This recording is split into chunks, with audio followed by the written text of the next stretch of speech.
Cheers, guys. Epix 911, welcome to the Tuesday, May 30th, 2017 edition of VR News. Quite a few things to talk about. I want to start with Star Trek Bridge Crew. I don't want to talk about the gameplay, but rather the game itself. HTC tweeting via their Vive account today that until the end of June, it was going to be available for free with every bundled Vive. So the two standard games, of course, they don't change. That's, of course, Zombie Training Simulator and The Gallery Part 1. Now, in addition to those two, until the end of June, Star Trek Bridge Crew. So not a bad deal. Everything I'm hearing about the game is that it's pretty damn good. Again, not the longest. You're getting about 4 to 8 hours, depending on how you tackle the game. In my opinion, that's okay if the quality's there, and it certainly sounds like it is, specifically from a co-op and multiplayer point of view. So, if you've been sitting on the sidelines, you're a huge Trekker, then maybe now is the time for you to buy the Vive, because you get the game bundled in free. All right, next story. According to Oculus, and take this one with a big old chunk of sodium. According to Oculus developer relations boss Paul Jastrzebski, there is essentially a one-to-one between touch and Rift. Not saying I don't buy it, I would just love to see the numbers. Now, here's his actual statement. We're seeing very, very high attach rates. And he said this at last week's Digital Dragons event, reported by Destructoid. He goes on to say that's partly why we wanted to drop the price point. We realized that at $200, it was still a little high for it. So we dropped the price to $99, and I think we found a very close one-to-one. Close to that. All right. So he's using words very close, one-to-one. But is it actually one-to-one, right? Here's an example. I could say that, 0.55 is very close to 1 relative to 0.54, 0.53, 0.52. Yeah, it's close to 1.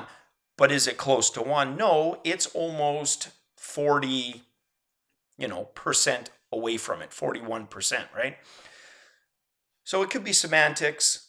It could, in fact, be close to one-to-one, but unless we get something concrete, we're going to just have to take it at face value. And either way, probably good news if you're an Oculus Rift user like me. I love the touch controllers, and I want developers to have every reason to develop for it. So hopefully good news right there. Next news story, the Vive Deluxe Audio Straps that I myself am definitely going to be purchasing. They're available June 6th. I know Nate's kind of got an unboxing of those, a video either coming up. Haven't had a chance to check his channel last couple of days, but I will. And here's a review. This one is from Road to VR. It's from Garrett Bullard. And he basically took them through the gamut, audio, comfort, the whole 9 yards, and his final thoughts on that. And here they are essentially. So he states that the rigid frame provides much better comfort than the default strap, which makes sense.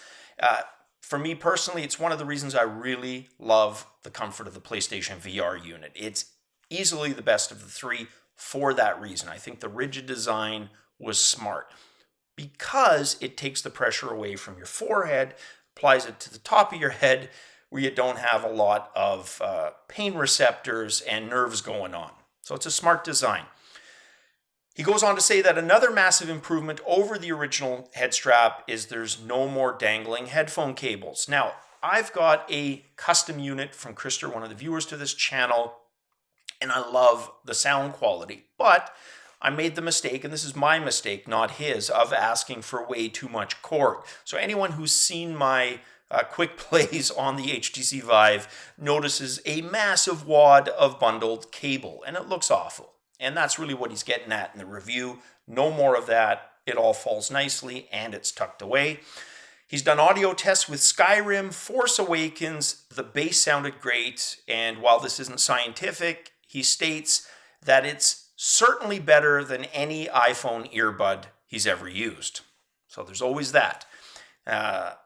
it would be difficult, this is how he ends the review, difficult for him to go back to the factory headband after using the Vive Deluxe Audio Strap. And I laughed because one of the descriptions he uses in the review is he refers to the default straps as looking like day-old withered bacon. And that's exactly what they look like. They ain't pretty, right? I think these are going to be really popular. I think they're going to sell extremely well. I'm looking forward to my pair. And yeah, curious how many of you are getting a pair of these, Vive users anyways.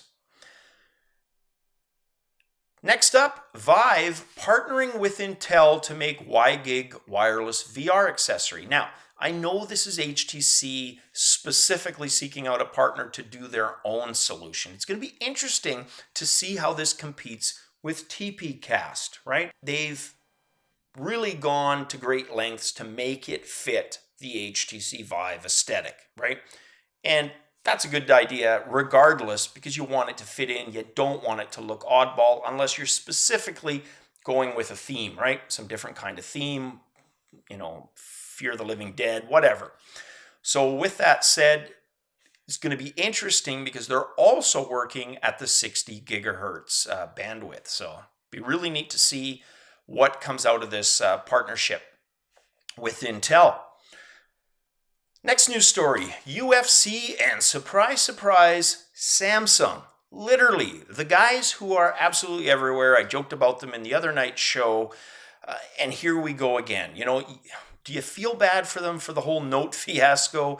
Probably not, because they're literally everywhere making money off of VR. And really, that's a good way to go about it. So they announced today a partnership with the UFC to stream events. Now, there's a huge catch for this if you happen to be living in the US or New Zealand. I don't know why, of all the Commonwealth countries, New Zealand was the one picked on, because usually it's Canada because we're right next door, especially for UFC stuff. You know, we're a common second destination other than the US. Maybe Canada is involved and this was just the short list. I'll find out. But anyways, according to the release, fans are going to be able to witness the highly anticipated event in high quality 360-degree live stream and have access to additional VR content. The agreement's going to begin with UFC 212. That's the one going down this Saturday. And the release goes on to say that it's going to include pre-event and post-event show highlights with UFC featherweight champion Jose Aldo and interim UFC featherweight champion Max Holloway. Now here's that catch I talked about. If you are a Gear VR user in the US or New Zealand, you're only going to have access to the 212 Fight Pass prelims, not the main pay-per-view card, which is horrible. Why would you buy it? Unless you're a huge UFC fan, right?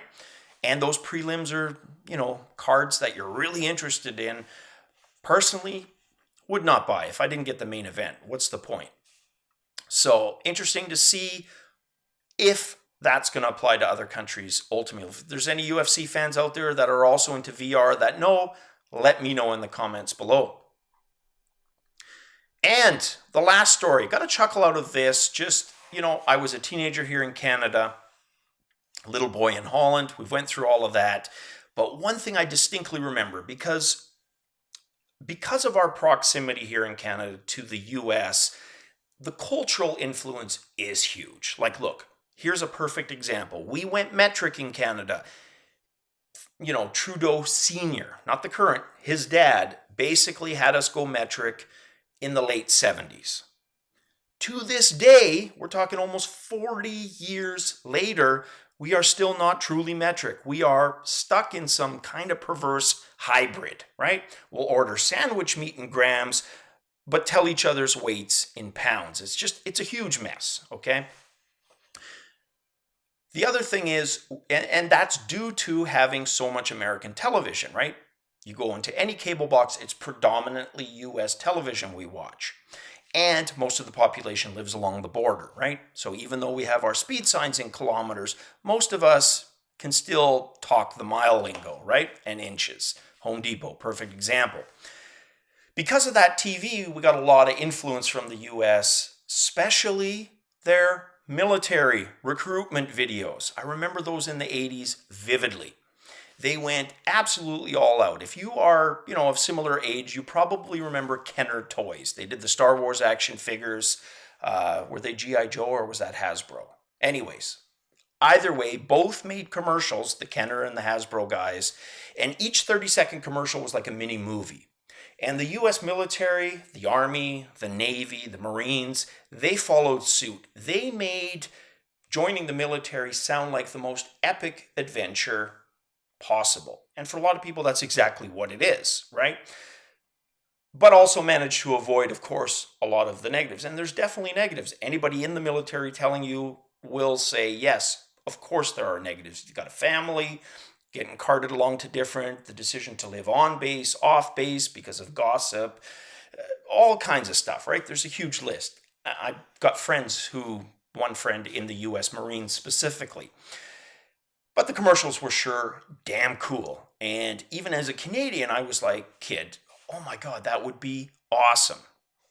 And I don't think you have to specifically be a citizen. I think you can be a non-U.S. citizen and still join. There's restrictions, whatever, but it's a path to citizenship. At least it was in the past. I know a lot of Filipinos did that, for example. Now we come full circle and VR is available. And of course, the US military is going to use that as a tool. And damn, according to what I've read, did they do a good job, just like they did with those commercials once upon a time.